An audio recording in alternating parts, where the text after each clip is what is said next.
History. It stalks Jurgen Klopp on a daily basis. When he climbs the stairs to his office at Melwood, he sees the European Cup that Liverpool brought home from Istanbul 13 years ago. On the walls of their training base there are countless pictures of European Cup winners, men whose achievements built this club's reputation. Klopp is respectful of Liverpool's heritage but, usually, he sees no point in looking back to what went before. At lunchtime on Friday, however, when his side avoided Real Madrid and Bayern Munich and were paired with Roma in the Champions League semi-finals, Klopp knew the moment was right to contradict himself.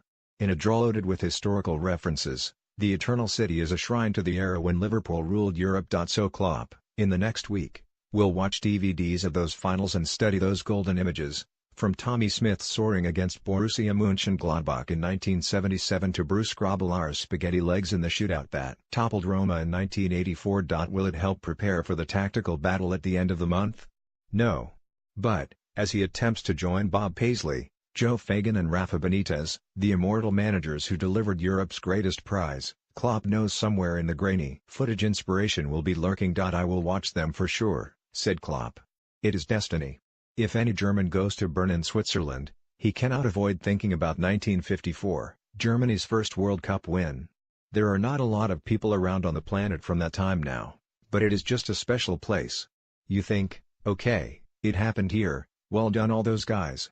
If I find something that helped make this place even more remarkable or special for Liverpool, then I will use it. Rome is still Rome. It is the place. It is not who did what or when.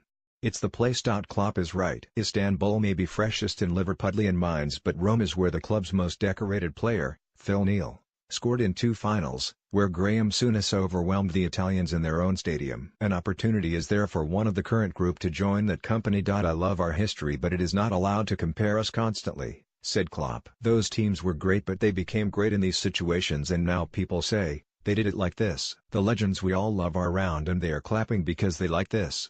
Kenny Dalglish is over the moon and completely on fire. Steven Gerrard and all the other guys in between, you can feel it and see it. That's cool. It is good to have role models but, in the end, you have to do it your own way. That is what Liverpool are doing. They are starting to flourish under Klopp and the 5-1 aggregate defeat of Manchester City in the last 8, coupled with their excellent league form, only 2 defeats in the last 24 matches, has led confidence to burgeon. It is in these moments, though, that Klopp becomes anxious.